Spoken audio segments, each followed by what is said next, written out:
Beef biryani এটা হচ্ছে ভীষণ লোভনীয় এবং আকর্ষণীয় একটা নাম। আমার কাছে মনে হয় এই নামটা শুনলে খেতে ইচ্ছে হয় না এমন মানুষ বোধহয় খুব কমই পাওয়া যাবে। 100% ঝরঝরা এবং অথেন্টিক বিরিয়ানির টেস্টে বিরিয়ানি কুক করতে let's get cooking and welcome back to Dilshaharaj world. ঝরঝরে একটা বিরিয়ানি তৈরি করার জন্য চাল এবং পানির পরিমাণটা ঠিক রাখা খুবই ইম্পর্ট্যান্ট। তো আমি এখানে মেজারমেন্টের কাপ দিয়ে 2 কাপ নিয়েছি চিনি গুঁড়া পোলাওয়ের চাল। আপনার পছন্দ মতো যে কোনো ধরনের একটা কাপ দিয়ে কিন্তু এই চালটা পরিমাপ করতে পারবেন। এখন আমি এই পোলাওয়ের চালটাকে 2-3 বার পরিষ্কার পানি দিয়ে ধুয়ে একটি স্ট্রেইনারে রেখে দেবো পানি নিংড়ানোর জন্য। ঝরঝরা একটা পারফেক্ট বিরিয়ানি পেতে অবশ্যই পোলাওয়ের চালটাকে আগে থেকে ধুয়ে একটি স্ট্রেইনারে পানি নিংড়ানোর জন্য রেখে দিতে হবে। তেলটা গরম হয়ে আসার পরে আমি এখানে ডুমো করে একটা আলুকে কেটে নিয়েছিলাম। এই আলুটাকে ভেজে নেব। 1/4 চা চামচ লবণ দিয়ে এই আলুর গায়ে হালকা একটা লাইট ব্রাউন কালার না আসা পর্যন্ত খুব ভালো করে ভেজে নেব। ভেজে দেওয়ার কারণে আলু থেকে দারুণ একটা ফ্লেভার পাবেন। আর বিরিয়ানিতে এরকম বড় করে আলু দেওয়ার কারণে কিন্তু বিরিয়ানিটা দেখতে যেমন ভালো লাগে আর আলুটাও খেতে ভীষণ ভালো লাগে। আলুর স্লাইসগুলোকে তুলে নিয়েছি। এরপর একই তেলে আমি 1 কাপ দিয়েছি পেঁয়াজ কুচি। পেঁয়াজটাকে আমি লালচে ব্রাউন কালার না হওয়া পর্যন্ত খুব ভালো করে ভেজে নেব, যেটাকে পেঁয়াজ বেরেস্তা বলা হয়। একটু খেয়াল রাখবেন বেরেস্তাটা যাতে পুড়ে না যায়, তাহলে কিন্তু বেরেস্তাটা খেতে একটু তিতকুটে লাগতে পারে। কিছুটা বেরেস্তা আমি তুলে রেখে দিচ্ছি, বিরিয়ানিটা হওয়ার আগ মুহূর্তে বেরেস্তাটা ব্যবহার করব। দিয়েছি এলাচ, লবঙ্গ, দারুচিনি এবং তেজপাতা। 2 টেবিল স্পুন করে দিচ্ছি আদা বাটা এবং রসুন বাটা। এখন মশলাগুলোকে বেরেস্তার সাথে খুব ভালো করে মিশিয়ে নিচ্ছি। পেঁয়াজ বেরেস্তা দেওয়ার কারণে বিরিয়ানির কালারটাও কিন্তু ভালো আসবে, আর বেরেস্তা দেওয়ার কারণে বিরিয়ানির টেস্টটাও কিন্তু ভালো আসে। খুবই সামান্য একটু পানি দিয়ে নিচ্ছি যাতে পেঁয়াজ বেরেস্তা পুড়ে না যায়। এখন আমি 1 টেবিল স্পুন করে দিচ্ছি ধনিয়ার গুঁড়া, লাল মরিচের গুঁড়া এবং লবণ। লবণটা ফার্স্টে একটু কমই দিতে হয়, পরে আবার আপনি চাইলে চেক করে দিতে পারবেন। ধাপে ধাপে মশলা অ্যাড করবেন আর প্যানে দেওয়া মশলাটা অবশ্যই নেড়েচেড়ে রাখবেন যাতে করে তলানিতে লেগে না যায়। এখানে আমি প্রায় হাফ কাপের মতন দিয়ে দিচ্ছি পেঁয়াজ বাটা। অ্যাকচুয়ালি আজকের বিরিয়ানিতে যে ইনগ্রেডিয়েন্টসগুলো ব্যবহার করছি এগুলো ব্যবহার করলে আপনিও পারফেক্ট রেসিপিতে বিরিয়ানি তৈরি করতে পারবেন ইনশাল্লাহ। এইখানে আমি প্রায় 5-6টি কাঁচামরিচ মাছ বরাবর ভেঙে দিয়েছি। এতে করে হবে কি কাঁচামরিচ থেকে খুব সুন্দর একটা ফ্লেভার বের হবে, আর ঝালটা তো আছেই।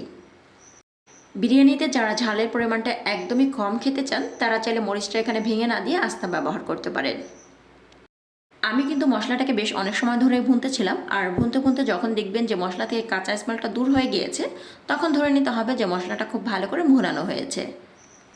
হাফ কেজি থেকে একটু বেশি গরুর মাংস নিয়েছি আর মাংসগুলোকে একটু ছোট সাইজ করে কেটে নিয়েছি।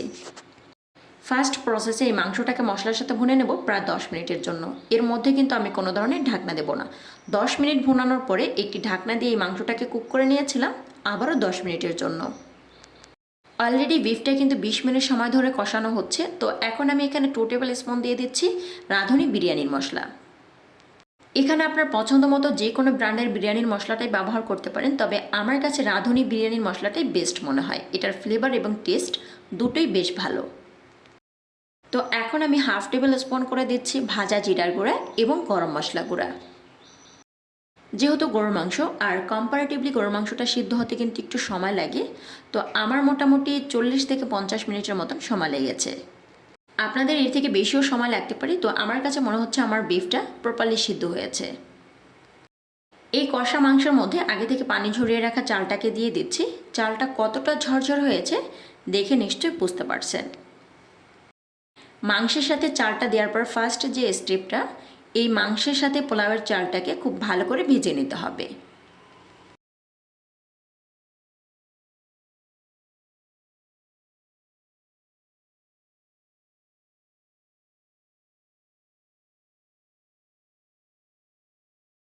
দুই কাপ পোলাওয়ের চাল নিয়েছিলাম আর 2 কাপ চালের জন্য আমি এখানে 3 কাপ ফুটন্ত গরম পানি দিয়ে দিচ্ছি। যেহেতু গরম পানি দিচ্ছি তাই এখানে 3 কাপ পানির ব্যবহার করছি, আর নর্মালি 2 কাপ চালের জন্য 4 কাপ পানি ব্যবহার করতে হয়। পানি দেওয়ার সাথে সাথে দেখবেন চালটা অনেকটা দলা পেকে থাকে, তো এগুলোকে একটু আলগা করে নিচ্ছি। আর আগে থেকে ভেজে রাখা আলুগুলোকে দিয়ে দিচ্ছি। এখন অপেক্ষা করছি পানিতে বলক আসা পর্যন্ত। 5-6টি কাঁচামরিচ দিচ্ছি, এতে করে কিন্তু খুব সুন্দর একটা ফ্লেভার আসবে।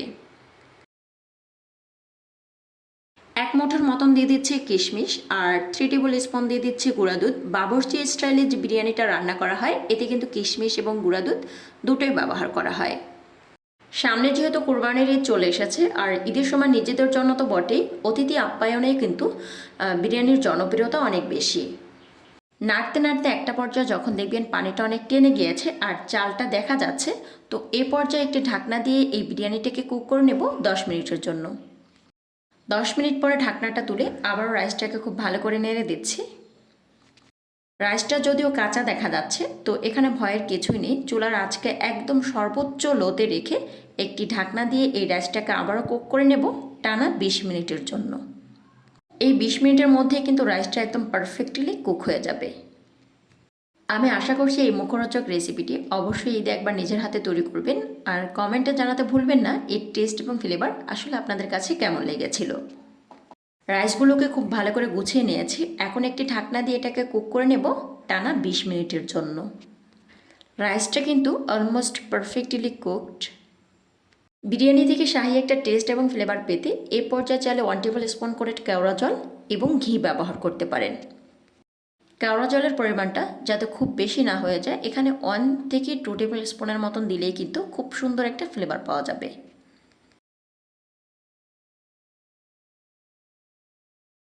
আজকের ভিডিওটি নিশ্চয়ই আপনাদের কাছে অনেক ভালো লেগেছে। ভালো লেগে থাকলে অবশ্যই আপনার ফ্রেন্ড এবং ফ্যামিলির সাথে শেয়ার করবেন। আপনারা দেখছিলেন দিলশাহা রাজ ওয়ার্ল্ড। এরকম সুন্দর, সহজ এবং সুস্বাদু রেসিপি পেতে অবশ্যই দিলশাহা রাজ ওয়ার্ল্ডের সাথেই থাকবেন। ভিডিওটি ভালো লাগলে একটি লাইক করবেন এবং চ্যানেলটিতে সাবস্ক্রাইব করে পাশে থাকার আমন্ত্রণ করছি। আবারও দেখা হবে নতুন কোনো এপিসোড নিয়ে। ততক্ষণ পর্যন্ত ভালো থাকবেন, সুস্থ থাকবেন। আল্লাহ হাফেজ।